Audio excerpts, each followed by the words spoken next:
ଆଜ୍ଞା ନମସ୍କାର। ମୁଁ ସତ୍ୟ ଏସ୍ଆର୍ ଚ୍ୟାନେଲ ନେଇ ଆସିଛୁ ଜଣେ ବରିଷ୍ଠ ନିର୍ଦ୍ଦେଶକ ଯାହାକୁ ଗଞ୍ଜାମ ଟାଇଗର ବୋଲି କୁହନ୍ତି।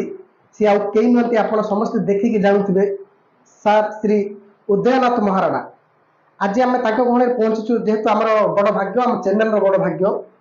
ସାର୍ଙ୍କୁ ଏଇ ରାମାୟଣ ଦୁନିଆକୁ କେମିତି ଆସିଲେ ଶିକ୍ଷା କ୍ଷେତ୍ରରୁ, ଏବଂ ଯେ କାଳ୍ପନିକ ବହିର ଡାଇରେକ୍ଟର ଥିଲେ ସେ କେମିତି ଆସିଲେ, ତାଙ୍କର ଷ୍ଟୋରି କେମିତି କହିବେ, ତାଙ୍କ ସୂତ୍ରରେ ଆମେ ଶୁଣିବା। ସାର୍ କିଛି କୁହନ୍ତୁ, ଆପଣ ଏଇ ଯୋଉ ରାମାୟଣ କ୍ଷେତ୍ରରେ କେମିତି ଆସିଲେ ଏବଂ ଡାଇରେକ୍ଟର କେମିତି ହେଲେ, ପାଠ ପଢା କେମିତି ସରିଥିଲା, ଏ ବିଷୟରେ କିଛି କିଛି କୁହନ୍ତୁ।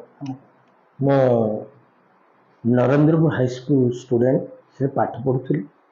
ପାଠ ପଢ଼ିଲା ବେଳେ ତ୍ରିନାଥ ଶତପଥୀ ଡାଇରେକ୍ଟର ଆଉ ଶିବପ୍ରସାଦ ପଟ୍ଟନାୟକ ଡାଇରେକ୍ଟର, ତାକେ ନାଟକ ଶିବପ୍ରସାଦ ପଟ୍ଟନାୟକ ରଚନା ବିଦାୟ ନାଟକ ରିହର୍ସଲ ହେଲା ବେଳେ ମୁଁ ସେମାନଙ୍କୁ ସବୁବେଳେ ଖାଇବାକୁ ପରସେ ଆଉ ବହୁତ ସାହାଯ୍ୟ କରେ। ସବୁ ଶିକ୍ଷକମାନେ ତ ସେମାନେ ଭୂମିକା ନେଇଥିଲେ, ତେଣୁ ଆମର ସେଠି ଭୂମିକା ନେଇ ଏଇ ଜିନିଷଟା ହେଲେ ଷ୍ଟେଜ ରିହର୍ସଲ ଦିନ ଯିଏକି ବିଦୂଷକ ରୋଲ କରୁଥିଲେ ତାଙ୍କୁ ଡାଇରିଆ ହେଇଗଲା, କାହ୍ନୁ ସାର୍ ବୋଲି। ସେ ନାଟକରେ ମଧ୍ୟ ବିଦୂଷକର ନାଁଟା ହେଉଛି କାହ୍ନୁ। ହେଲେ ଭାରିଣୀ ପଡ଼ିଲା କିଏ କରିବ? ସେଠି ଶିବପ୍ରସାଦ ପଟ୍ଟନାୟକ କହିଲେ ସ୍ୱର୍ଗରେ କୋଉଠି ଅଛନ୍ତି କି କୋଉଠି, ସିଏ ମୋତେ ପ୍ରଥମ ପାହାଚରେ ଚଢ଼େଇଲେ, ଉଦୟନାଥ କରିବେ, ମୋତେ ଉଦୟନାଥ ଉଦୟନାଥ କରିବେ। ମୁଁ ରିହର୍ସଲ କର, ସିଏ କରିବେ। ରିହର୍ସଲ ହେଲା, ରିହର୍ସଲ ହେଲେ ତ୍ରିନାଥ ଶତପଥୀ ଡିରେକ୍ସନ ଦେଲେ। ସେ ଡିରେକ୍ସନରେ ତାର ଗୋଟେ ଡାଇଲଗ ଥିଲା, ଗଲି ଆଇଲି ପରା, ଏ ଗୋଟେ ଡାଇଲଗ। ହେଲେ ସେ ଡ୍ରାମାରେ ଉଦ୍ଘାଟକ ଥିଲେ ମାନ୍ୟବର ଶ୍ରୀଯୁକ୍ତ ଜାନକୀ ବଲ୍ଲଭ ପଟ୍ଟନାୟକ। ସେଇଠି ମୋତେ ସେ ବହୁତ ପ୍ରଶଂସା କରିଥିଲେ। ସେଇଠୁ ମୋର ଆରମ୍ଭ ହେଲା ନାଟକର ପ୍ରାଥମ୍ୟ।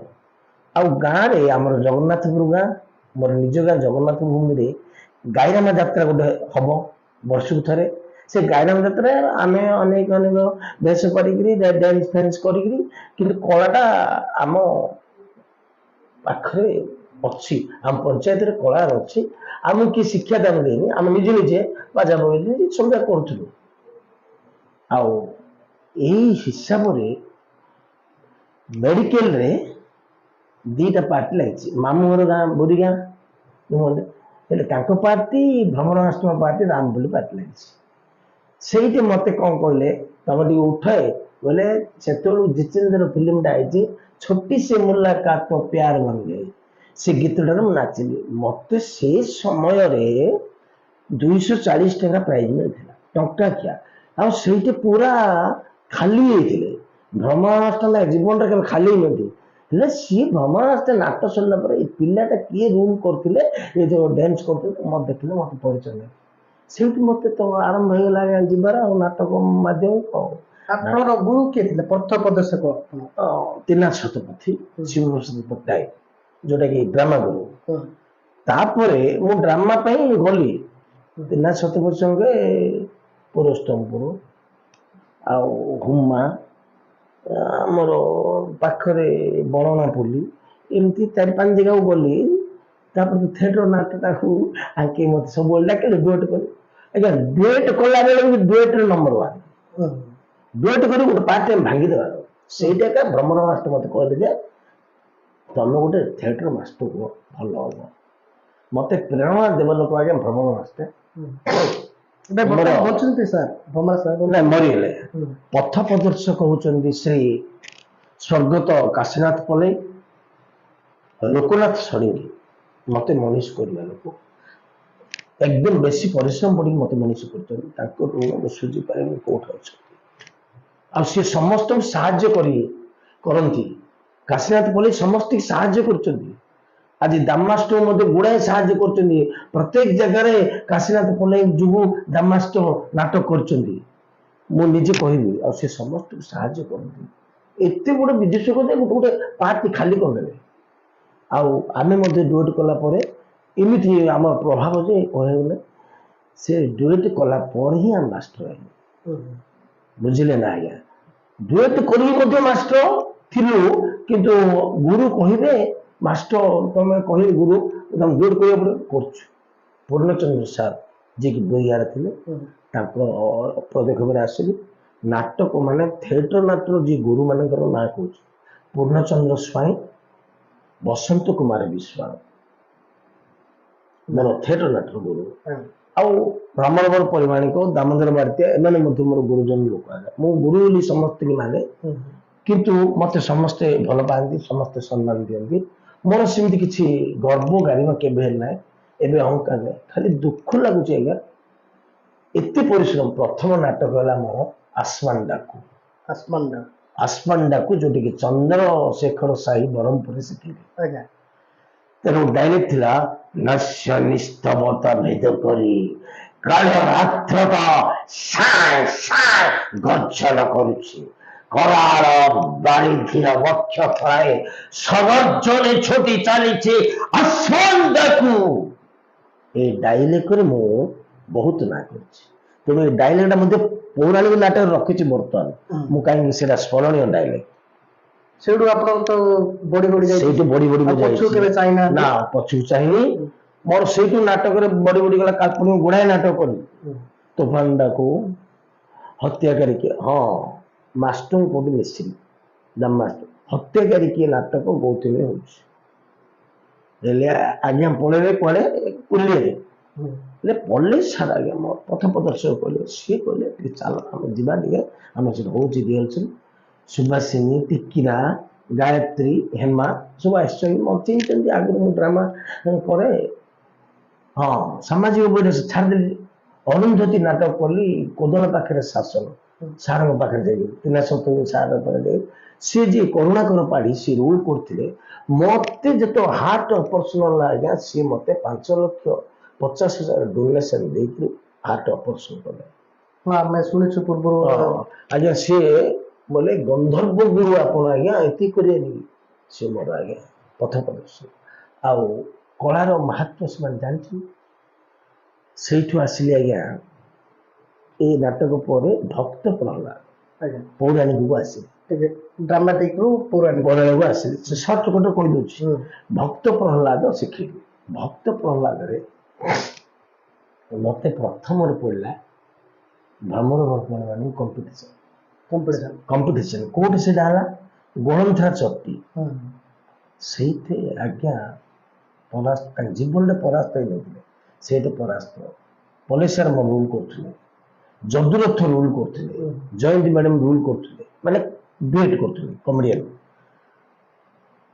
ଆଉ ସେଇଠୁ ସେ କଣ ହେଲା, ମୋର ଗୋଟେ ମାନେ ଏମିତି ପ୍ରଭୁଙ୍କର ଆଦେଶ ହେଲା, ଭ୍ରମଣ ନଷ୍ଟ ମତେ କଣ୍ଟେଷ୍ଟ ଚାଲିଲା ବେଶୀ।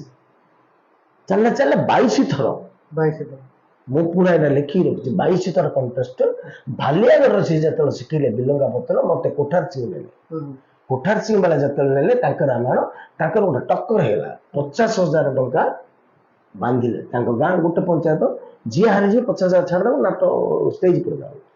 ସେଟା ଲୌଡିଗାରେ କଣ୍ଟେଷ୍ଟଟା ହେଲା। ତାଙ୍କେ ସବୁ ପ୍ରକାର ଆଣିଛନ୍ତି, ଆମେ ନାଟକ ଜିନିଷ କରୁଛୁ। ତାଙ୍କେ ଆମର ସୀତା ଚୋରରେ ତାଙ୍କ ନାଟ ବନ୍ଦ କରିଦେଲେ। ସେମିତି ହେଲା ପରିବର୍ତ୍ତନ। ସେଇଠି ମୋର ବିଜୟ ଷଡଙ୍ଗୀ ସେଠୁ ପ୍ରଥମ ଟୋକ ସମୟ ତା ମାମୁଁ ମୋର ଗୁରୁ ପ୍ରଦର୍ଶକ ନା କହିଲି ଯେ ଆପଣଙ୍କୁ, ସିଏ ବଜେଇ ବହିଛି। ମୁଁ କହିଲି କିଏ ବଜେଇ ବହିଛି, ଏଇଟା କିଏ ବଜେଇ ଭଲ ବଜେଇ ବଡ ବଡ ଏମିତି ଗୀତ ସେଠି ଗାଇଛି। ମୋ ଜୀବନଟା କେବେ ଗୀତ ଗାଇପାରିନି। ଭ୍ରମଣ ମାସଟେ ନିଜେ ଷ୍ଟେଜକୁ ଛାଡ଼ି ଦେଇ ପଳେଇ। ମତେ ତାଙ୍କର ଫୁଲ ମାଳିଲା ମୋର ଦେହରେ ପକେଇଲେ, ମୋର ସେଇଠୁ ଆସିଥିଲା।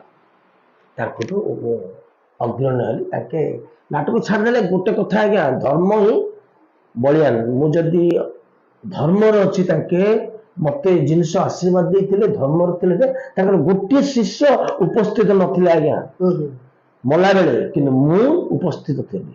ମୁଁ ଜଣେ, ମୋ ମା ମରିଯାଇଛନ୍ତି 2 ଦିନ, ମୁଁ କ୍ରିୟା ଧରିଛି, ହେଲେ ମଧ୍ୟ ମୁଁ ଗଲି ଆଜ୍ଞା ବଡ ପାଖକୁ, କିନ୍ତୁ କିଏ ନଥିଲେ ତାଙ୍କର ଗୋଟେ ଶିଷ୍ୟ।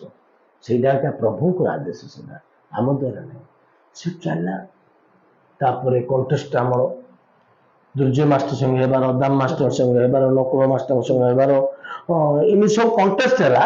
ବେଶୀ କଣ୍ଟେଷ୍ଟ, ସେଇଠୁ ମତେ ଟାଇଗର ଉପାଧି ରାମକୃଷ୍ଣ ପଟ୍ଟନାୟକ ଦେଲେ। ଏଇଟା ତ ଆମେ ପଚାରି ଗଞ୍ଜାମ ଟାଇଗର ଆପଣଙ୍କୁ କିଏ ଦେଲେ ବୋଲି? ରାମକୃଷ୍ଣ ପଟ୍ଟନାୟକ ଅର୍ଥମନ୍ତ୍ରୀ ଥିଲେ, ସିଏ ମତେ ଦେଲେ 40,000 ଟଙ୍କାର ଗୋଟେ ପାଟ ଦେଲେ, ଆଉ ଏଇ ଉପାଧିରେ ମତେ ଦେଲେ। ଆଉ ସମସ୍ତେ ମତେ ଗଞ୍ଜାମ ଟାଇଗର ବୋଲି ଡାକିଲେ। ସବୁ ମାଷ୍ଟର ଗଞ୍ଜାମ ଟାଇଗର ବୋଲିକି ମତେ। ଯେ ଆପଣ କାହା ଭୟ କରୁନାହାନ୍ତି, ଏଇଟା କାରଣ କଣ? ଆପଣ ଯୋଉଠି ଗଲେ ପୁରା ମୁଁ ଡେନକେୟାର, କାହିଁକି ପ୍ରଭୁଙ୍କ ଦୟାରୁ ମୁଁ ଯୋଉଟା ଜାଣିବାକୁ ଚାହୁଁଛି ସବୁବେଳେ, ଏମାନେ କାହିଁକି କରୁନାହାନ୍ତି। ମତେ ସବୁବେଳେ ଏ ଜିନିଷ ରାଗରେ ସବୁ ଟିକେ ଆଡଭାନ୍ସ ଅପକ୍ଷତି କାହିଁ କରୁଛ, କଳାର ସଂସ୍କୃତିଟାକୁ ବିଭାଜନ କରିଦଉଛ, ସଂସ୍କୃତିର ନିମ୍ନ ଗତିକି ଧରି ପଡିଯାଉଛ। ତ ମତେ କାହିଁକି ଗୋଟେ ଡେନକେୟାର ମାନେ କାହିଁକି ତମ ପାଖରେ ଡେନକେୟାର ରହୁନି, ଏଇ ଜିନିଷଟା ପାଇଁ ଡେନକେୟାର ରହୁନି। ଏବେ ତ ଦେଖୁଛୁ ଆମେ ଯୋଉ ଗଞ୍ଜାମ ୟୁଟ୍ୟୁବ ଚ୍ୟାନେଲ ଦେଖୁଛୁ, କମେଣ୍ଟ ଆସୁଛି ଯେ ଗଞ୍ଜାମ ଯୋଉ କଳାଟା ପୁରା ଅପସଂସ୍କୃତି ଆଡକୁ ଦଉଛି। ଯୋଉ ପ୍ରକାର ହେଇଛି ସେଇଟା ଆପଣ ଚାହିଁଲେ ଚେଷ୍ଟା କଲେ କମି ପାରିବ ନା ଏଥିପାଇଁ ଆଉ ଆମେ ବହୁତ ଚେଷ୍ଟା କରୁଛୁ। ମୁଁ ବହୁତ ଚାହୁଁଛି ଆଜ୍ଞା ଏଇ କଳାକାର ସଂଘ ତିଆରି କରୁଛୁ, ସମସ୍ତର ଗୋଡ ହାତ ଧରି ତିଆରି କରି କେତେ କହିଲେ ତ ହଉନି ଆଜ୍ଞା, କଣ କରିବା। ଏବେ ସେ ଭାଇଣୀ ପଡୁଛି, ଆପଣ ମାନଙ୍କୁ ଧରିକିରି ସମସ୍ତେ ଧରି ଆଉ ଗୋଟେ ମିଟିଂ କରିବା, ଗୋଡ ହାତ ଧରିବା ସମସ୍ତଙ୍କର କରିବା ବୋଲି ଭାବୁଛି। କାହିଁକି ଆଜ୍ଞା, ଅପସଂସ୍କୃତି ହେଇଗଲା। ଆଉ ନାଟକ କିଏ ଦେଖିବାକୁ ଚାହୁଁନି, ଖାଲି ଡ୍ୟାନ୍ସ ଡାଇଲା ଲୋକମାନେ ଜମାଉଛନ୍ତି, ତାପରେ ବହୁତ ଛିଡା ନାଟକ ହେଇଗଲା। ଆଗେ ବସିବାର ପୁରା ହଜାର ହଜାର ଲୋକ ଦର୍ଶକ ବସିବାର ନାଟକ ଲାଗିଛି ଆଜ୍ଞା। ବିଶ୍ୱାସ କରନ୍ତୁ, ଆପଣ ବାପା ମାନେ ଦେଖିଛନ୍ତି ଆମ ନାଟକ ଉଦୟ ମାଷ୍ଟର, ଦାମ ମାଷ୍ଟର ଲାଗିଛି, ହଜାର ହଜାର ଲୋକ ବସିଥିବେ। ଭ୍ରମଣ ମାଷ୍ଟର ଲାଗିଛି ହଜାର ହଜାର, ଦୁର୍ଜୟ ମାଷ୍ଟର ଲାଗିଛି ହଜାର ହଜାର ଲୋକ ବସିଥିବେ ସାଇ ଲାଗୁଛି। ମୁଁ ଗୋଟେ ଡେନକେୟାର, ମୁଁ ସବୁବେଳେ ଭୟାନକ ନୁହେଁ। ମୁଁ ଜଣେ, ମୁଁ ଭାବୁଥିଲି ନା ମୁଁ ଜଣେ କିଛିଟା ଗୋଟେ କରିବି। ଆପଣ ସମୟରେ ଯୋଉ ଗୋଟେ ଥିଲା, ଏ ଯୋଉ ଗଞ୍ଜାମ ରାମାୟଣଟାକୁ କିଏ ଆଣିଛନ୍ତି? ଏ ପ୍ରକାର ଯୋଉ ଲେଖିଛନ୍ତି ମଞ୍ଚସ୍ଥ ନାଟ, ଏ ଯୋଉ ବହିଟାକୁ ଆପଣ କେହି ମିଶିକି ଲେଖିଛନ୍ତି? ଦାମ ମାଷ୍ଟର, ଦାମୋଦର ବାରିତିଆ, ଆପଣ କିଛି ଅବଦାନ ଆମର ଅବଦାନ, ଆଉ କିଏ ଯାଉଛି। ତାପରେ ଯିଏ ନେଇକିରି କଣ କଣ କରିଦେଇଛନ୍ତି ସବୁ ଆଉ। କିନ୍ତୁ ଅବଦାନ ଆମ ନିଜର, ବୁଝିଲେ ନା। ଆଉ ଏ ଜିନିଷଟାକୁ ପୁନରାବୃତ୍ତି, ତେଣୁକରି ମାନେ ଇଏ ଲାଗୁଛି। ଲାଷ୍ଟ ସମୟରେ ମଧ୍ୟ ଆଜ୍ଞା ଆପଣ ଦେଖନ୍ତୁ ମୋର ଗ୍ରୁପ ଡ୍ୟାନ୍ସ ସେ କହୁଥିଲେ ପରା, କହୁଛି ବୁଢା କଣକୁ ଡ୍ୟାନ୍ସଟା ଶିଖେଇଛି ଡେଙ୍ଗା ପଦର ନୂଆ ସାଇଡ୍ କାଢି ଦେଖି ମଜା ହେଇଛି। ସେ ଡ୍ୟାନ୍ସଟା ଆପଣ ପୁରା ସ୍ପେଶାଲ କରୁଛନ୍ତି ଯେ ଡୁଏଟ ଡ୍ୟାନ୍ସଟା ରାମ ବନବାସ ସମୟରେ ସେ ଡ୍ୟାନ୍ସଟା ଗୋଟେ ଯୋଉ ରାମ ରାଜାରେ ଆମେ ନୂଆ ଜିନିଷଟା କାଢି ପାରୁଛୁ। ଆଙ୍କେ ତ କିଛି କରୁନାହାନ୍ତି। ଏବେ ଯୋଉ ପିଲା ମାସ ଗୋଟେ ନୂଆରେ କରୁନ, ଏଇଟା କାଟିକି ତମେ ଆଉ ଗୋଟେ କରୁନ। ମୁଁ କହିବାର କଣ ଯେ ଏଇଟା କାଟିଦିଅ, ତମେ ଗୋଟେ ରଚନା କରି କଣ ବହିଟାକୁ କର, ବହିଟା ଗୋଟେ ଯେମିତି ଏଇସବୁ ହବନି। ମୁଁ କହୁଛି ଏସବୁ କିଛି ବ୍ୟତିକ୍ରମ ନ ହବ, ବୁଝିଲା ନା। ସେ ଢେଗ ମାଳିଆ ଡାଇଲଗ ଧନରେ ରାମଚନ୍ଦ୍ର କଣ ସେ ଡାଇଲଗ ଏମିତି କଣ କହୁଛନ୍ତି, ସିଏ କଣ ଜାଣିନଥିଲେ ଆଜ୍ଞା। ଆମର ଯୋଉ ହିନ୍ଦୀ ରାମାୟଣ ଆମ ଟିଭିରେ ଦଉଥିଲା, ତାଙ୍କୁ କଣ ଜଣା ନାହିଁ, ତାଙ୍କୁ ଗୋଟେ ଜ୍ଞାନୀ ନାହିଁ। କାହିଁ ସଂସ୍କୃତ ଶ୍ଲୋକ କାହିଁ ଥିଲା କି, ଆଙ୍କୁ ଶ୍ଲୋକ କି ଦରକାର, ଡାଇଲଗ ତ କହିଗଲା। ଭଲ ଭାବରେ ତ ହଉନି ଆଜ୍ଞା। ଆମେ ଆଉ ବର୍ଷେ କରୁ କି କରିବୁ ଛାଡ଼ିଦେବୁ। ଏ ମଧ୍ୟ ଏମାନଙ୍କୁ ମୁଁ କହୁଛି ସବୁବେଳେ ନମସ୍କାର କରି ପୂଜା ବାପାରେ, ତମେ କିଛିଟା ଗୋଟେ ଚେଞ୍ଜ କର, ତମେ କିଛିଟା ଗୋଟେ, ତମେ ପୁରା ଦୃଢ ଧର। ଏବେ ନାଟକ ହେଲା ବେଲଗୁଣ୍ଠା ପାଖରେ ଆଉ ଗୋଟେ କି ଗାଁ ଗୋଟେ ହେଇଥିଲା, ମୁଁ ଦିଟା ନାଟକ ହେଇଥିଲା ସକଳେଶ୍ୱର, କଣ ବଢିଆ ଲାଗିଲା ନାଟକ। ଆମେ କଲେ ହବ ନିଶ୍ଚୟ। ଆପଣର ଶିଷ୍ୟ କେତିକି ବାହାରିଲେଣି ସାର୍? ଗୁଡାଏ ଶିଷ୍ୟ, ବେଶୀ ମାଷ୍ଟର ହେଇଛନ୍ତି। ହଁ ହେଇଛନ୍ତି ସବୁ ମାଷ୍ଟର ହେଇଛନ୍ତି। ଭଗବାନ ବୋଲି ଗୋଟେ ଥିଲା, ଭଗବାନ ସାହୁ ମରିଗଲା, ସେ ଗୋଟେ ଭଲ ଶିଷ୍ୟ। ଶଙ୍କର ସୁଣ ବେହେରା ସେ ଅଛି, ସେ ଗୋଟେ ଚାନ୍ଦପୁର। ଆଉ ବର୍ଜିତ, ଆଉ ଗୋଟେ ମୋର ଭଲ ଶିଷ୍ୟ ଉଦ୍ଧବ ବିଶ୍ୱାଳ। ଆଉ ସମସ୍ତେ ତ ଆମ ଗୁରୁ ହଉଛନ୍ତି ଶିଷ୍ୟ, ଆମର କପି କରି ଦେଖିକିରି ଆସିକି କରୁଛନ୍ତି। କିନ୍ତୁ ସମସ୍ତେ ତ ମୋର ସମସ୍ତଙ୍କଠୁ ମୋର ସବୁ ଜିନିଷ ନେଇଯାଇଛି ଉଦ୍ଧବ ବିଶ୍ୱାଳ। ଆପଣ ସମସ୍ତ ମାଷ୍ଟର ପଚାରନ୍ତୁ, ସେ କହିଲା ପରେ ମୋହନ ସେ କଥା ଏତେ ବଢିଆ ସିଏ ଥିଲେ ଆଜ୍ଞା। ଆମେ ପୁରା ତଳକୁ ପଳେଇଥାନ୍ତି ସେ ଛାଡ଼ିଲା ଏଇ ଦରିଦ୍ର ସଂସ୍ଥାରେ ସେ ଚାକିରି କରିଗଲା ଆଉ ମତେ ତାକୁ 2 ଲକ୍ଷ ଟଙ୍କା ଖର୍ଚ୍ଚ କରି ଚାକିରି କରିଲେ ମୋ ଜୀବନ ଭିତରେ ସାହାଯ୍ୟ ବେଶୀ କରୁଛି ଗରିବ କଳାକାର ହିସାବରେ ଗୁଡ଼ାଏ ପିଲାକୁ ପାଠ ପଢ଼େଇଛି ଗୁଡ଼ାଏ ପିଲାକୁ ମଣିଷ କରିଛି ବିଦ୍ୟା ଶିଖେଇଛି ଯାଇକି ରିହର୍ସଲ ମୁଁ କହୁଛି ମାହାଳିଆ ରିହର୍ସଲ କରିବି ମତେ ଡାକ ନାଇଁ ତ ଆମେ ଯୋଉଟା ଶିଖୁଛୁ ତାଙ୍କ ନାଟକ ସେଇଟା କରୁନାହାନ୍ତି ଆପଣଙ୍କୁ ସେଇଟା ବହୁତ ଦୁଃଖ ଲାଗୁଛି ଆପଣ ଯଦି କୁହାଯିବ ଗଜି ସହିତ ଆପଣଙ୍କର ବାଦ କେବେ ପଡ଼ିବ ଡେଙ୍ଗା ପଦରକୁ ବଉଳ ଛୁଳି ଆପଣ କରିବେ ନାଇଁ ସିଏ ଚାହୁଁନି ମୁଁ ମଧ୍ୟ ଚାହୁଁ କାହିଁକି ସିଏ ଯାଉଛି ଶିଷ୍ୟ ତ ସିଏ ଆମକୁ ପଚାରୁ ନ ପଚାରୁ ସେ ଜିନିଷ ସିଏ ଚାହୁଁନି ମୁଁ ଚାହୁଁନି ନହେଲେ ବାଧ୍ୟ ପକେଇବା ପାଇଁ କେତେଟା ଚେଷ୍ଟା କରୁଛନ୍ତି ଚାହୁଁନି ଯଦି ଗୌତିରେ ପଡ଼ିଲେ ଯିବେ ଆପଣ କିଛି ନାହିଁ ଯଦି କମ୍ପ୍ରମାଇଜ କରିବେ ଆପଣ ଗୁରୁ ଶିଷ୍ୟ ଭିତରେ ପଡ଼ିବେ ସେଇଟା ଚାହୁଁଛନ୍ତି ଆଜିକାଲି ଏମିତି ତ କରିଦଉଛନ୍ତି ଆଉ କରିବା ଯିବା ନା କେତେ ଜାଗା ସିନା ଭଲ ନାହିଁ ସେଇଟା ସିଏ ଗୋଟେ ଭଲ ପିଲା ଆଜ୍ଞା ସାଇଲେନ୍ସ ପିଲା ସମସ୍ତଙ୍କୁ ସାଇଲେନ୍ସ କିଛି ପ୍ରକୃତି ନାହିଁ ଭଲ ପିଲା ଆଉ ଗୋଟେ ବ୍ୟତିକ୍ରମ ଆଉ କଣ କରିବା ଜ୍ଞାନଟା ଟିକେ କମ ଆଉ ଏ ବିଷୟରେ ପାଠଟା ପଢିନି ତ ସେଇଟା ଆଜ୍ଞା ଆଉ ଗୋଟେ ସାର୍ ଆପଣ ପଢ଼ାପଢ଼ି କେତେ କରିଛନ୍ତି ମେଟ୍ରିକୁଲେସନ ଆପଣଙ୍କର କୋର୍ସ ମୋର ମେଟ୍ରିକ 72 ବର୍ତ୍ତମାନ ଦେଖନ୍ତୁ ଏବେ ଯୋଉ ଆମର ଗଞ୍ଜାମ ରାମାୟଣ ଆଜ୍ଞା ଆଉ ଯୋଉ ଆଗର ରାମାୟଣ ବର୍ତ୍ତମାନ ରାମାୟଣ ଆ ଭିତରେ କଣ ପରିବର୍ତ୍ତନ ହେଇଛି ନା ସମାନ ଅଛି ବୋଲି ଭାବୁଛନ୍ତି ଆପଣ ସମାନ କିଛି ନା ପରିବର୍ତ୍ତନ ତ କରିଦଉଛନ୍ତି ଆଉ ସେଇଟା କିଏ କରୁଛି ଲୋକ କରୁଛନ୍ତି ନା ନିର୍ଦ୍ଦେଶକ କଳାକାର କରୁଛନ୍ତି କଳାକାର କରୁଛନ୍ତି ନିର୍ଦ୍ଦେଶକ ଯୋଉଟା ନିର୍ଦ୍ଦେଶନା ଦେଇଯାଉଛି ସେ ଷ୍ଟେଜରେ ଦେଖିଲା କଳାକାର ଅଲଗା କରୁଛନ୍ତି ଆଉ ନିର୍ଦ୍ଦେଶକ କଣଟା କରିବ ମୁଁ ତାକୁ ଶିଖେଇଥିଲି ଭରତ ଆରେ ଭରତ ତୋ ଆଖିର ଲୁହ କେବେ ତୋ ବଡ ହୋଇ ଦେଖିପାରିବନି କାହିଁକି ନା ମୁଁ ସ୍ୱୟଂ ଭଗବାନ ରାମଚନ୍ଦ୍ର ହେଲେ ମୁଁ ତୋର ବଡ ଭାଇ ସିଏ କିନ୍ତୁ ଏ ଡାଇଲଗ କହିବ ଅଲଗା ଡାଇଲଗ କହିବ ସେଟା ଅଲଗା ଅଭିନୟ କରିବ ହେଲେ କଣ କରିବ ମାଷ୍ଟର ସେଠି ମାଷ୍ଟର କିଛି ଭୂମିକା ମୁଁ ତାକୁ ମତେ ମହତପସୀ ମହର୍ଷି ବିଶ୍ୱଭଙ୍କର ପୁତ୍ର ସର୍ବଶାସ୍ତ୍ର ଅଧ୍ୟୟନ କରିଛି କିନ୍ତୁ କେହି ମତେ ବ୍ରାହ୍ମଣ ବୋଲି ସ୍ୱୀକାର କରନ୍ତି ନାହିଁ ଧନତ୍ରୀର ରଥକୁ ମୁଁ ବିଜୟ ରଥ ଚକା ତଳେ ଚୁରମାର କରିଦେଇଛି ଏ ଡାଇଲଗ ସେ କହିପାରିବେ ସେ କଣ ମହତପସୀ ଆମେ ଶିଖିଥିଲୁ କି ଶିକ୍ଷାଟା ହଉନି ଆମେ ନିର୍ଦ୍ଦେଶକ ମାନେ ଗୋଟେ ଭଲ ଜିନିଷଟା ଶିଖେଇ ଦଉଛନ୍ତି ସେମାନେ କରୁଛନ୍ତି କଳାକାର ଅଲଗା ନିର୍ଦ୍ଦେଶକ କଣ ବାଣ ଫୁଟା ଟାଇମ ଶିଖିଛନ୍ତି କୋଉ ନିର୍ଦ୍ଦେଶକ ହଉଛୁ କିଏ ଶିଖିନି ଏଇଟା ବାଣ ଫୁଟାଟା କଣ କରୁଛନ୍ତି କଳାକାର ଯାହା ସେଠି କରୁଛନ୍ତି ଅପଦଂଶ ତାଙ୍କୁ ପଚରା ହଉଛି ଗୋଟେ ଦାମାଷ୍ଟର ପାର୍ଟିରେ ମୁଁ ବଇଥିଲି ଫାଷ୍ଟ ମୋହନକୁ ଦାମାଷ୍ଟର ଲାଗିଥିଲା ଯଜ୍ଞଶାଳାରେ ମୁଁ ଯାଇଥିଲି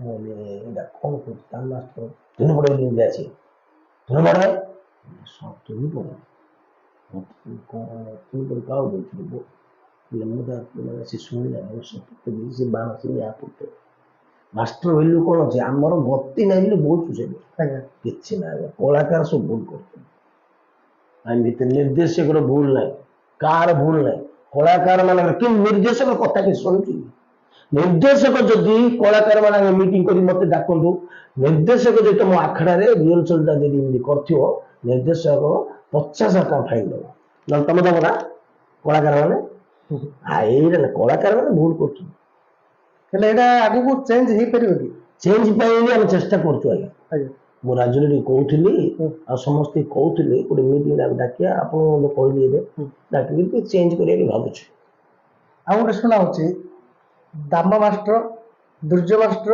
ଏବଂ ଉଦୟନାଥ ମହାରାଣାକୁ ତ୍ରିମୂର୍ତ୍ତି ବୋଲି ଗଞ୍ଜାମରେ କହୁଛି ଏଇଟା କାରଣ କଣ କହିପାରିବେ କିଛି ଏଇଟା ଆମେ ଏଇଟାକୁ ନିର୍ମିତ କରିଥିଲୁ ଏଇ ସଂସ୍ଥାଟାକୁ ଦେଖନ୍ତୁ ଦାମ ମାଷ୍ଟର ଭଲ ଗୀତ ଗାଇବେ ଉଦୟ ମାଷ୍ଟର ଭଲ ନିର୍ଦ୍ଦେଶନା ଦେବେ ଦୁର୍ଯ୍ୟ ମାଷ୍ଟର ଭଲ ମ୍ୟୁଜିକ କରିବେ ଏ ତିନିଟା ରହିଯାଇଛି ତ୍ରିମୂର୍ତ୍ତି ସେଇଟା କହୁଛନ୍ତି ସେ କହୁଛନ୍ତି ସତ୍ୟ କଥା ହେଲେ ତାଙ୍କେ ଦି ଜଣ ଆଜ୍ଞା ତାକୁ ଟିକେ କହିବନି ସାଧା ସାଧା କିମ୍ବା ନଥିଲା ଆମେ କାହିଁକି ଲାଗୁ ହେଲେ ମୁଁ ଟିକେ କହୁଛି ମୁଁ କହିବା ଦ୍ୱାରା ତାଙ୍କୁ ଘୃଣା ଭାଇ ପାରନ୍ତି କୋଉ ମାସ କିଛି କିନ୍ତୁ ମତେ ମୁଁ ଟିକେ ଲାଗିଛି ମୁଁ ବଞ୍ଚିଥିଲା ପର୍ଯ୍ୟନ୍ତ ଟିକେ କହିବି ଆଜ୍ଞା ଆଜ୍ଞା ଏବେ ଆମେ ଗୋଟେ ସେଇଟା କଥା ହଉଥିଲୁ ଆଉ ଦାମ ମାଷ୍ଟର ତ କୋଡ଼ା ବୁଝିପାରିବେନି ଆଇପାରିବେନି ଯୋଉ ମୁଁ କହୁଥିଲି ସେ ପଇସାଟା ଗୋଟେ ବାହାରିଛୁ ଗୋଟେ ମିଟିଂ କରିକିରି ଆପଣମାନଙ୍କ ସବୁ ଡାକୁ ସେ ପାଖରେ ହବ 20 ଆଜ୍ଞା ଗୋଟେ କରିକିରି ଦେଖିବା କହିବା ଗୋଡ ହାତ ଧରିକିରି ଚେଞ୍ଜ କଲେ ଚେଞ୍ଜ କଲେ କଳାକାର ଚେଞ୍ଜ ହେବାର ଅଛି ଏଇଟା ଗୋଟେ ମେନ୍ ପଏଣ୍ଟ ହେଲା କଳାକାର ତ ଚେଞ୍ଜ ହେଲେ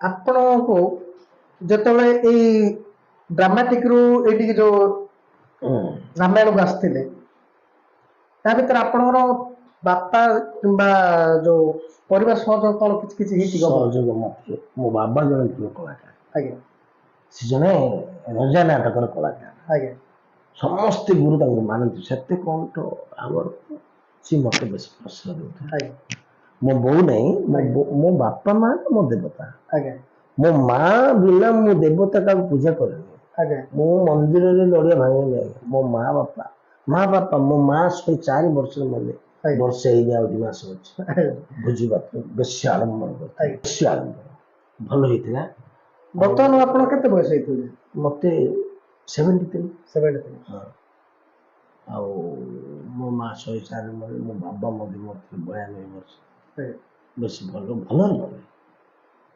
ତେଣୁ ତାକୁ ସବୁବେଳେ ନମସ୍କାର ବାବା ମତେ ବେଶୀ ଆଶ୍ରୟ ଦେଇଛନ୍ତି ଏବେ ଗୋଟେ ସାର୍ ଆମେ ଦେଖିଥିଲୁ ଜଗଦଳପୁର ଯାଇଥିଲେ ଏ ନାଟରେ ଆପଣ ଯୋଉ ବସୁଛନ୍ତି 18 ଘଣ୍ଟା 20 ଘଣ୍ଟା ଏବେ ତ ଆପଣଙ୍କର ବହୁତ ବୟସ ସୀମା ଅତିକ୍ରମ କରିସାରିଲାଣି ବାର୍ଦ୍ଧକ୍ୟ ଅବସ୍ଥାରେ ଆପଣ ସେଟାକୁ କେମିତି ମ୍ୟାନେଜ କରିପାରୁଛନ୍ତି ହଁ ଆଜ୍ଞା ବସିବାକୁ ବାଧ୍ୟ ହଉଛି କରିବାକୁ ବାଧ୍ୟ ହଉଛି ସେଠି ମଧ୍ୟ ମତେ ଜଗଦଳପୁର ଭଲ ପ୍ରଶଂସା ମିଳିଲା ସବୁ master very green level master ସେଟା ଦେଲେ ମତେ ସାର୍ଟିଫିକେଟ ଆପଣ କଳା କ୍ଷେତ୍ରରେ କୋଉଠି ସମ୍ମାନ ହେଇଛନ୍ତି ସାର୍ ଗୁଡ଼ାଏ ସମ୍ମାନ ଯେ ହଁ ସେଇଟା ରଖିଥିଲି ଆପଣ ପଲ୍ଲେଇ ସାର୍ ମୋର ଦିଲ୍ଲୀ ଯାଇଥିଲେ କଲଚରାଲ ପ୍ରୋଗ୍ରାମ ମାନେ ଅଲ୍ ଇଣ୍ଡିଆ ବେସିକ୍ ସେଠି ଇନ୍ଦିରା ଗାନ୍ଧୀ ଥିଲେ ଆମେ ସେଠି କ'ଣ କରୁଥିଲୁ ମୁଁ ଆଇନ ଥିଲି ଆଜ୍ଞା ଅଣପା ନାଚର ମଧ୍ୟ ଆମ ନରେନ୍ଦ୍ର ୱାର୍ଲଡ ବିଖ୍ୟାତ ଆଉ ସିଏ ମତେ ଚାନ୍ସ ଦେଲେନି ଭଗବାନ ସାହୁ ନମ୍ବର ଆଣିଥିଲି ତାହେଲେ ମଧ୍ୟ ହଁ ପୁରା ରଣପାରେ ନାଚିବି ଆଉ ଢୋଲ ବଜିବି ହାଡ଼ି ବଜିବି ତାଙ୍କର ଯାଇଛି ସେଇଠି ମତେ ଚିହ୍ନା ମୁଁ ତାই ନାଚ ଆପଣ କ'ଣ ମ୍ୟୁଜିକ୍ ଜାଣିଛନ୍ତି କ'ଣ ବାଦ୍ୟ ସବୁ ଜାଣିଛନ୍ତି ସାନେ ବଜେଇ ପାରି କେସିଓ ବଜେଇ ପାରି ତବଲା ବଜେଇ ପାରି ଢୋଲକ ବଜେଇ ପାରି ନାଗରାଟା ମୋର ଫେଭରେଟ୍ ମାନେ ଆମ ସାର୍ ସାନେଟା ବେଶୀ ଭଲ ବଜେ ହେଲେ ଫାର୍ଷ୍ଟରେ ମୁଁ ଯିଏ ନାଗରାଟା ବଜେ କଟକ ସେଣ୍ଟର ସାନେ ବଜେଇଲେ ସେଇଟା ଗୋଟେ ଆଉ ସେଇଠି ଆମେ ଏୱାର୍ଡ ପାଇଥିଲୁ ଆଜ୍ଞା ଇନ୍ଦିରା ଗାନ୍ଧୀରୁ ସେଇଟା ଆଜ୍ଞା ମୋର ପଳେଇଲା ଭାସିକି ଗରିବ କହିଲେ ଆଜ୍ଞା ବେଶୀ ଗରିବ ଥିଲି ମୁଁ ବାହାରିକିରି ଏସବୁ ଯାକ ଜିନିଷ କଲି ମୁଁ ତ କଳା ବର୍ତ୍ତମାନ ଆପଣ ପରିବାର କ୍ଷେତ୍ରରେ କିଏ କିଏ ଅଛନ୍ତି ପରିବାର କ୍ଷେତ୍ରରେ ବର୍ତ୍ତମାନ ମୋର ଭାଇ ଅଛି ଭଉଣୀ ଅଛି ନାନୀ ଅଛନ୍ତି ନାନୀ ବଡ଼ ଏଇଠି ଆଉ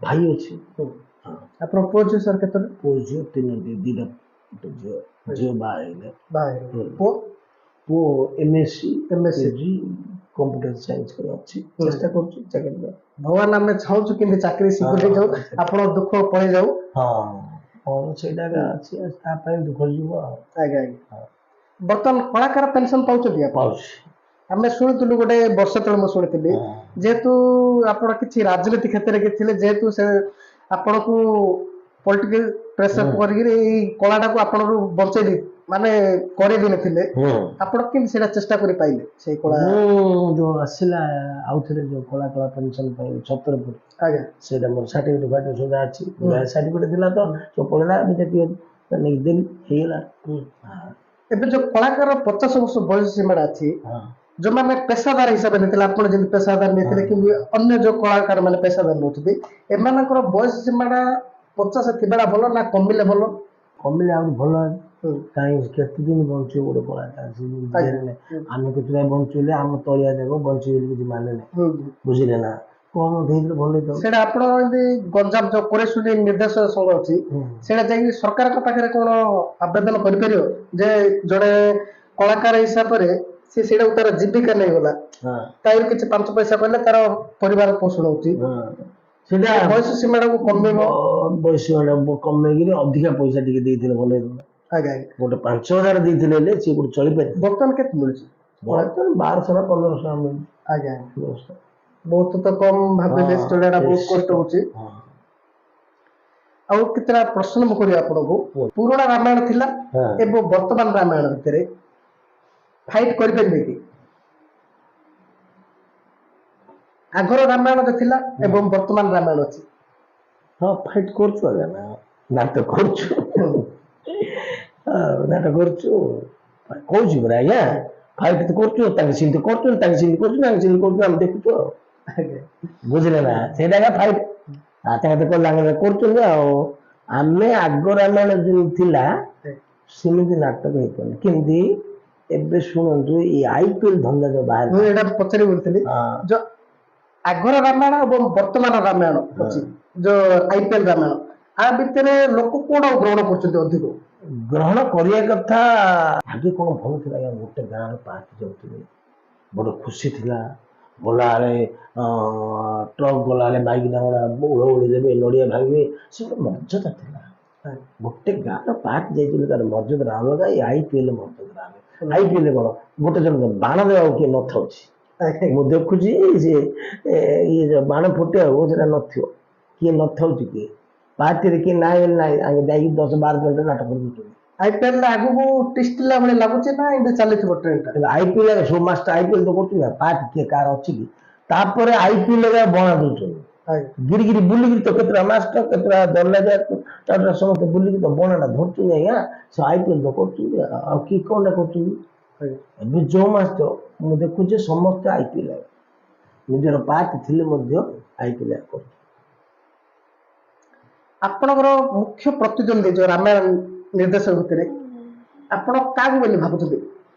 ମୋର ସମସ୍ତେ ମୁଖ୍ୟ ପ୍ରତିଦ୍ୱନ୍ଦ୍ୱୀ ଶୁଣନ୍ତୁ ମୁଁ ସମସ୍ତ କମ୍ପିଟିସନ ହଉଛି ଏବେ ଟୋକା ମାଷ୍ଟର ଥିଲେ ମଧ୍ୟ କମ୍ପିଟିସନ ହଉଛି ବର୍ତ୍ତମାନ କିଏ ଏବେ ହାଇଲାଇଟ ଆମର ପିଣ୍ଟୁ ମାଷ୍ଟର ମୋ 3-4 ଥର ପଡିଲା ସିଏ ଆଜ୍ଞା ମୁଁ ଭାବିଥିଲି କଣ ଯେ ମୁଁ ନିଶ୍ଚୟ ପରାସ୍ତ ହେଇଛି ସେ କେତେ ବଡ ହାଇଲାଇଟ ମାଷ୍ଟର କିନ୍ତୁ ଭଲ ହେଲା ଯୋଉଠି ସେଠି ଭଲ ହେଇଗଲା ମୁଁ କଣ୍ଟେଷ୍ଟ ସମସ୍ତେ ରହୁଛି ଆଉ ମୋର କଣ୍ଟେଷ୍ଟ ଆଉ ଶୁଣନ୍ତୁ ଆଜ୍ଞା ମୋର ଗୋଟେ ଜିନିଷ ଶିଖିନି ହାଇଲାଇଟ ଉପରୁ ଯିବ ସିଏ କଣ କହିଦେଉଛି କହୁଛି ମୁଁ ପିଣ୍ଟୁ ମାଷ୍ଟର ଆଜି ପିଣ୍ଟୁ କହିଲେ ନମ୍ବର 1 ମାଷ୍ଟର ସିଏ ବେଶୀ ଏବେ ବର୍ତ୍ତମାନକୁ ସିଏ ହିଁ ନମ୍ବର 1 ପୁରା ମତେ ଡାକିଥିଲେ ଲାଷ୍ଟ ଯାତ୍ରା ପାଇଁ କୋଡ଼ା ତାଙ୍କେ କହିଲେ କି ପିଣ୍ଟୁ ମାଷ୍ଟର ଗୁଡ଼ା ପକଉ ମୁଁ କହିଲି କାଇଁ ଆଉ ଗୋଟେ ବୁଢ଼ା ମାଷ୍ଟର ଟିକେ ପକ ନାଇଁ ତମ ପିଣ୍ଟୁ ମାଷ୍ଟର ହାରିଯିବ ବୋଲି ଦଉଛି ମତେ କିଛି ହାରିଯାଉ ଜିନି ଯାଉ କିଛି ଯୋଉ ମତେ କଣ ଅଛି ସେଇଟା ସେମିତି ହେଲା ସେଇଟା ଭଲ ସେଇଟା ମତେ ମିଳିଲା ଗୋଟେ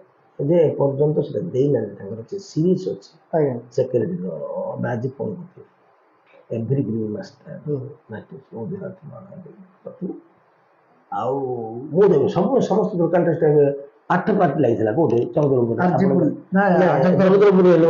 ଆମ ତ ଯାଇଥିଲେ ସେ ତ ଆମ ସେ ତଳେ ପକେଇ ଦେଇଥିଲେ ହେଲେ IPL ମାନେ ଆମ ପାର୍ଟିରେ ଭଲ ରୁଲ କରୁଛୁ ମୁଁ ବଇଥିଲେ ବୁଝିଲେ ନା ହେଲେ କିନ୍ତୁ ଆଉ କେତେବେଳେ କେମିତି ତାଙ୍କୁ କଣ ଚଢିଯାଉଛି ମୁଣ୍ଡକୁ କିଏ କଣ କଲା ସେ ମୋ ସେମାନେ ସବୁ କିଛି କାର୍ଯ୍ୟ କରୁଛନ୍ତି ନିର୍ଦ୍ଦେଶକ ଆମେ କହିବା ନିର୍ଦ୍ଦେଶକ କଣ କରିପାରିବ କୁହନ୍ତୁ ନିର୍ଦ୍ଦେଶକ ନିର୍ଦ୍ଦେଶନା ଦେଇଛି ଆଖଡା କି କୋଉଠି ସେ ହିସାବ ନାଟକ ନିର୍ଦ୍ଦେଶକ କଣ କରିବ କଳାକାର ମାନେ ଚେଷ୍ଟା କଲେ ହିଁ ନାଟକର ମୋଡଟା ଚେଞ୍ଜ ହବ ଅପସଂସ୍କୃତି ହବନି ଆଉ ଗୋଟେ ଭଲ ନାଟକ ହବ ଯୋଉଟା କି ନମୁନା ଥିଲା ଆଗର ସେ ଜିନିଷଟା କଳାକାର ଚାହେଁ ମାଷ୍ଟର ଚାହିଁଲେ କିଛି ହବନି ନିର୍ଦ୍ଦେଶକ କଣଟା ଚାହିଁଲେ କଣଟା କରିପାରିବ କଣ ସିଏ ବାଣ ଫୁଟେଟା ଶିଖେଇଥିଲା କି ଏଇଟା ବି ଡାଇଲଗ ଦ୍ୱାରା ଶିଖେଇଥିଲା କି ଗୁଳି ଟେକିଟା ସେ ଶିଖେଇଥିଲା କି ପଥର ଭାଙ୍ଗିଟା ସେ ଶିଖେଇଥିଲା କି ଏ ଜମ୍ପଟା ମାଷ୍ଟର ହଉଛି ଜମ୍ପ କରିବାର ନା ଏଗୁଡା ସବୁ କଣ ନିର୍ଦ୍ଦେଶକ ଶିଖେଇଥିଲା କି ଏଇଟା କୋଉମାନେ ଚାହୁଁଛନ୍ତି କଳାକାର କରିବାକୁ ଚାହୁଁଛନ୍ତି ନା ଦର୍ଶକ ନା ଗ୍ରାମ୍ୟ କମିଟି ଦର୍ଶକ କଳାକାର ସବୁ ଯାକ ମିଶିକି ଚାହୁଁଛନ୍ତି ଏଇଟା ଦର୍ଶକ ବେଶୀ ଇଚ୍ଛା ତାଙ୍କୁ ଦର୍ଶକ ଲାଗି ଟିକେ ଅସୁବିଧା ହଉଛି କମିଟି ପାଇଁ ଏଇଟା ଅସୁବିଧା ହଉଛି ଆମେ କିଛି ଯୋଉଠି ନାଟ ଲଗାଉଛନ୍ତି କମିଟି ମାନେ ସେମାନେ ଷ୍ଟ୍ରିକ୍ଟ ନାହାନ୍ତି ଏବେ ଦେଖୁନ ଆଜ୍ଞା ବେଲେ ଘଣ୍ଟା ନାଟକ ହେଲା କମ ଷ୍ଟ୍ରିକ୍ଟ 18 ଘଣ୍ଟାରେ ନାଟକ ଲଙ୍କାପୁରୀ ହେବ ନହେଲେ ତମକୁ 30,000 ଟଙ୍କା ଦେବୁ କଲେ ସେ ପାଖରେ ଗୋଟେ ଆଉ ଗୋଟେ ଗାଁଟା ହେଲା ନାଟକ ହେଲା ସେମିତି କଲେ ନାଟକ ଅଛି ନା ଗୋଟେ ଗୋଟେ ଜାଗା ଆଉ ଗୋଟେ ମୁଁ ଶୁଣିଛି କିଛି କିଛି ଜାଗାରେ କଳା ନିର୍ଦ୍ଦେଶକ ମାନେ ବି ଅଛନ୍ତି ଯେ ଆମେ ସିଲ୍ କଲେ ଆମେ ଲାଇଟ୍ ଜିତିଯିବୁ ହାଇଲାଇଟ୍ ହେଇଯିବ ଏମିତି ଭାବୁଛନ୍ତି। ଖାଲି କଥା ସେଇଟା ପାଇଁ ଅସୁବିଧା ହେଇଛି ଆଜି ଅପଦଂଶ କିଛି ହାଇଲାଇଟ୍ ହଉନି ଜାଣିବା ଏକା ଶୁଣୁଛନ୍ତି ଆପଣ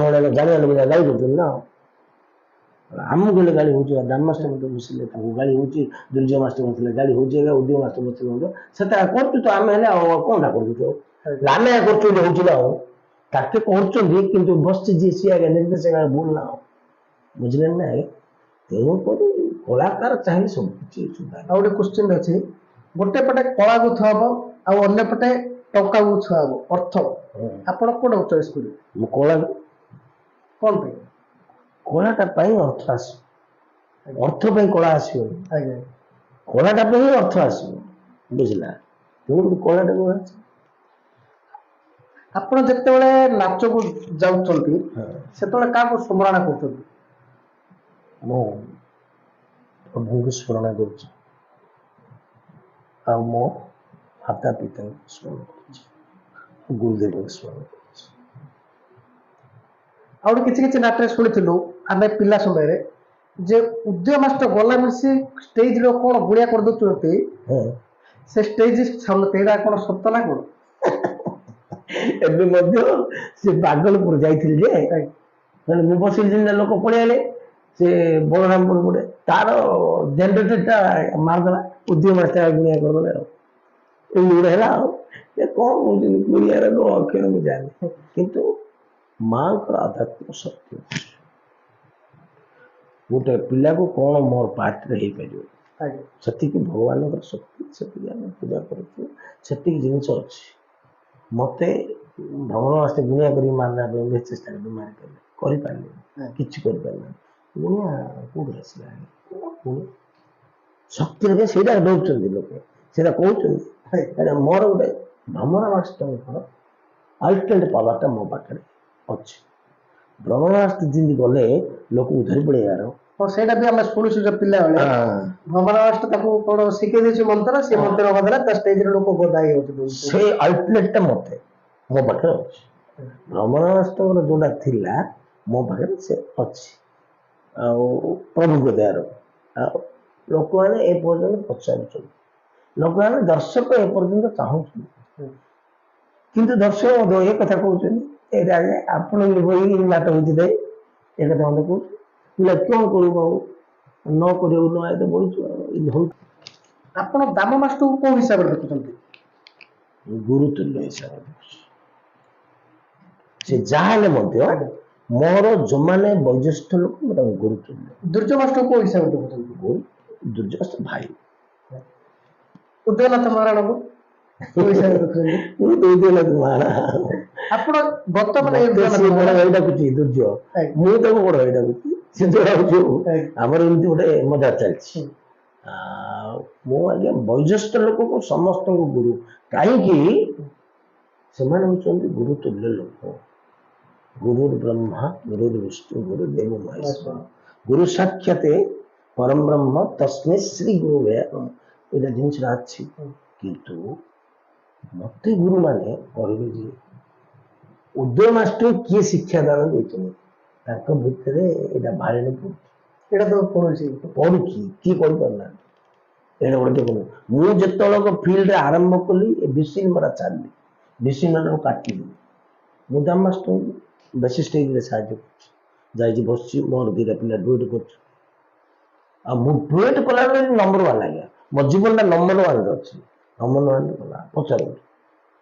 ବହୁତରେ ତ ଆମେ ଦେଖିଥିଲୁ ସେଠି ଲାଷ୍ଟ ଥର ମାନେ ଦାମ ମାଷ୍ଟର ଆପଣଙ୍କର ପଡିଥିଲା ଛିଡା ହେଇକି ହେଲେ ମତେ କହିଲା ସରପଞ୍ଚ ତମେ କିଛି କୁହନ୍ତୁ ଆଜ୍ଞା ଇଏ କହିପାରିବେ ମୁଁ କହିଲି ତାଙ୍କେ ଯୋଉ ଫିଟେଇ ଦେଲେ କଥାଟା ନା ମୁଁ ଏବେ ମଧ୍ୟ କହୁଛି କାହିଁ କହିଲି ସେ ଜିନିଷଟା ଭଲ ନାହିଁ ଗର୍ବଟା ସବୁବେଳେ ଭଲ ନାହିଁ ମୁଁ ଭଳିଆ ଜିନିଷଟା ଭଲ ନାହିଁ ଏପର୍ଯ୍ୟନ୍ତ ସେ ଯୋଉ ଏବେ ଜଗଦଳପୁର ଆଇଲେ ଦାମ ମାଷ୍ଟର ତୁ ଆଗେ ଯେମିତି କହୁଥିବୁ ଏବେ ମଧ୍ୟ ସେ ମୋର କେତେ ତୃପ୍ତି ଲାଗୁଛି।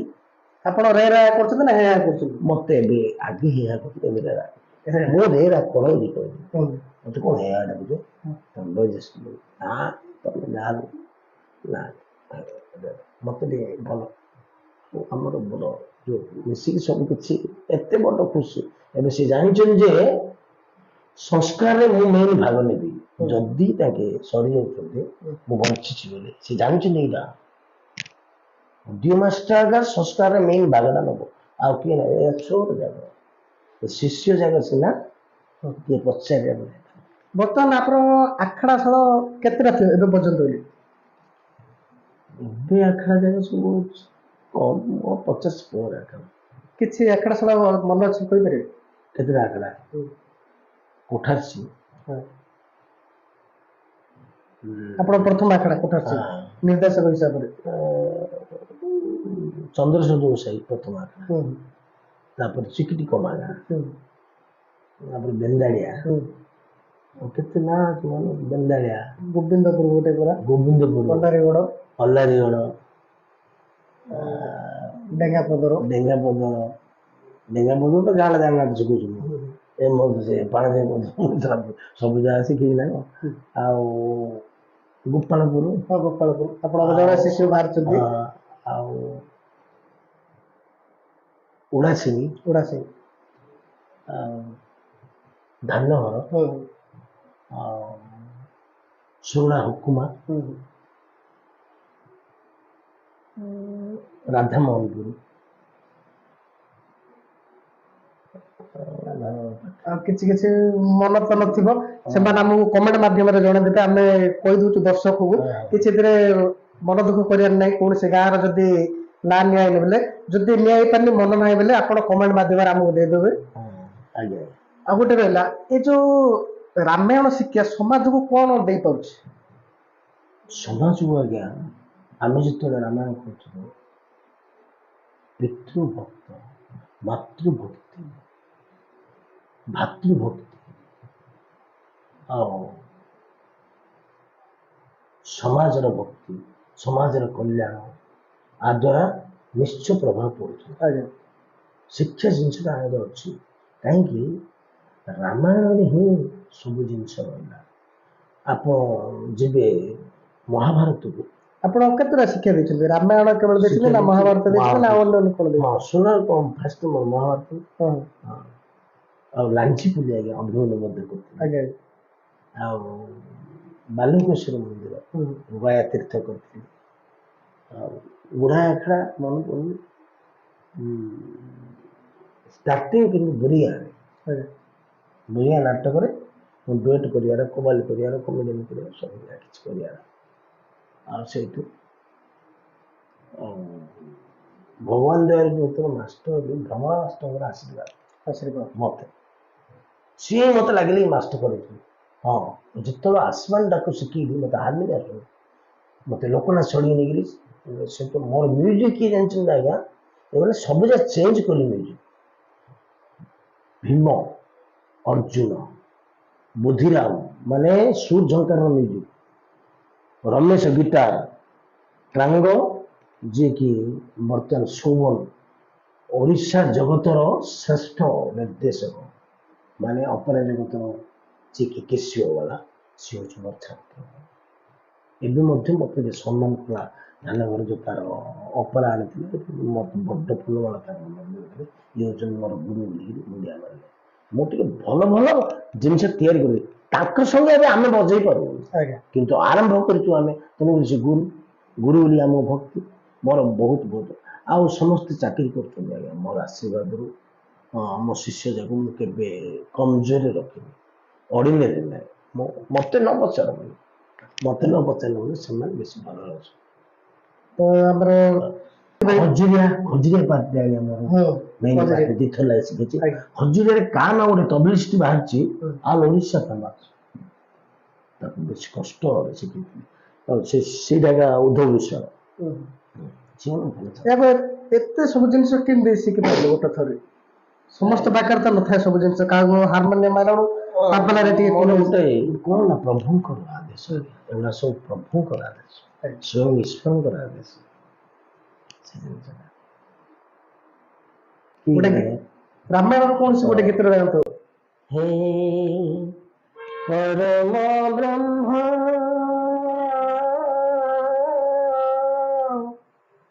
रघुकुल तिलक हे जगधि राम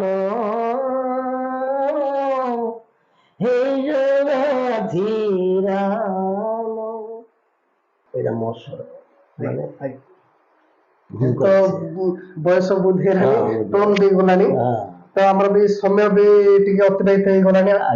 ଆଉ ଏଠି ଆମେ ଦର୍ଶକ ରଖୁଛୁ।